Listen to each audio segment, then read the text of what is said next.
Hey, what's going on, guys? Today we're going to be going over a rather interesting video topic, and that's the quote-unquote missing types in Kindred Fates. Now, this can extend to other Monster Tamer games as well, but given Kindred Fates' unique emphasis on real-time combat, I figured that this was a no-brainer. So, what exactly am I talking about? Well, Kindred Fates has 9 types, unlike Pokemon, which it's partially inspired from, which has 18. I've seen a lot of people talk about this concept of various Tamer games having less types than Pokemon. Like, for example, there's no Bug, Electric, or Psychic type equivalents. What I wanted to do here was talk about where the missing types went and whether or not they'll exist in some other capacity within Kindred Fates and how they'll play if they do. So yeah, as usual, sit back, relax, and let's dive right in.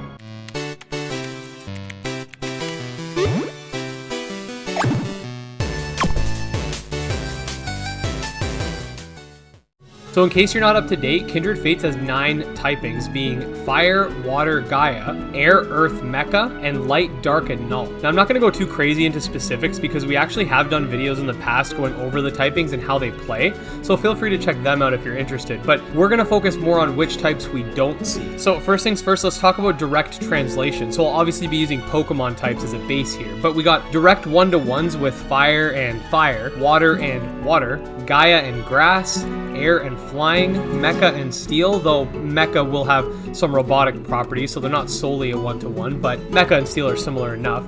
Earth to Rock and Ground, Dark to Dark, and Null to Normal. That leaves us with Light being an outlier on the Kindred side, and on the Pokemon side, we still have Bug, Fairy, Dragon, Ice, Ghost, Psychic, Poison, Fighting, and Electric that are not present. So let's begin with the creature types, and what I mean by this are types that are defined by a specific species or creature that it's based off of. These types include Bug, Dragon, and Fairy. None of these are specific to an element, but rather the aforementioned monster itself. During Kindred talks, it was stated by the devs that certain types were removed for both the sake of simplicity and to avoid redundancy.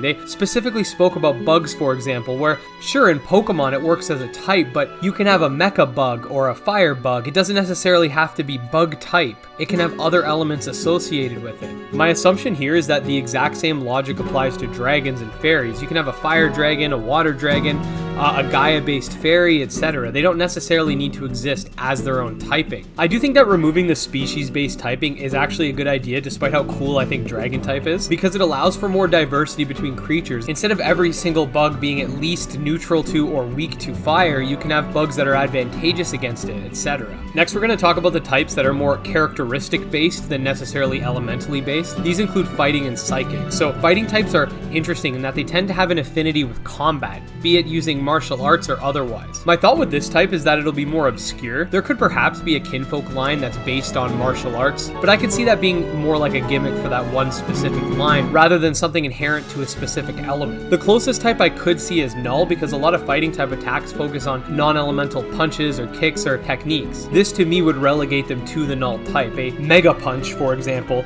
would be a Null type attack. A Jumping Kick would be a Null type attack. There's no specific elemental basis for the attack itself. With Psychic, on the other hand, I could see it existing within the Light type. Now, Psychic types are known for their vast intelligence as well as their supernatural ability. I see the Light type as a combination of sort of Pokemon's Fairy and Psychic, encompassing both attributes. On one end, you have Light Magic, which could come from fairies, but on the other end, you could also see some sort of extrasensory powers as well. Okay, so the last 4 types I could see existing within one or more elements specifically. These types were likely cut for that specific reason. These are Ice, Poison, Electric, and Ghost types. Now, Ice is pretty self-explanatory on the surface. It's literally just frozen water, so it'll act as a subsect of the Water type. When talking about the absence of Ice types given the snowy mountain biome, the devs specifically state that Ice Kinfolk will exist and perhaps will make use of combos just like Water types do. Even more so than that, I could see the Ice type existing within the Air element as well, representing low temperatures, sort of like what we see in Nexomon. Certain wind-based attacks can deal the frozen status. As a particular side effect, this is also a thing in Temtem as well. With Ice representing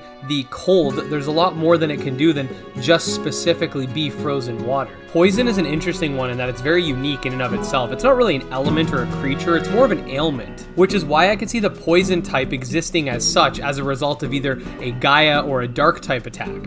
Poison will likely be a status effect specific to moves relating to one of those types. With Gaia, the Kinfolk are more tanky and they use tokens and whatnot, and dark types utilize trickery, so I could see both of them relaying to the poison type. Regarding the electric type, we know for sure that some light techniques will feature electricity, and I could also see the air type featuring lightning-based attacks like we see in Monster Sanctuary.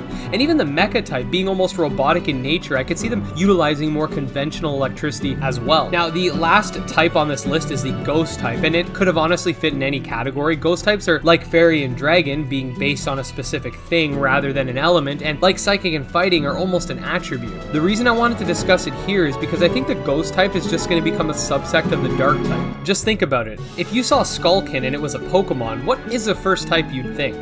Now, some could say dark, but I'd say it's more ghostly. First of all, it's a skull, aka a dead human appendage. It floats around like Ghastly, it uses purple attacks like other ghost types, etc. I could perhaps see ghosts of other elements, but unlike fairy or dragons or bugs, being a ghost inherently relays back to the dark type. Ghosts tend to be seen as a fear or as evil or as scary, so I couldn't really imagine just seeing a fire type that just happens to be ghostly without it featuring a heavy lean. All in all, despite Kindred Fates only having half of the types that Pokemon has, I think the real-time combat mixed with the previously mentioned explanations for where each missing type will go will allow Kindred Fates to maintain a diverse roster of kinfolk spanning across the 9 types. Let me know what your guys' thoughts are on both the missing types and the current ones that will incorporate said types. Any specific types that you want to see Monster Tamer games incorporate more often, or even would you prefer less type? I do always enjoy seeing your guys' input, especially on these more speculative videos. But anyways guys, with all that being said, if you did enjoy the video, make sure to like and subscribe, follow me on Twitter at GymLeaderEd,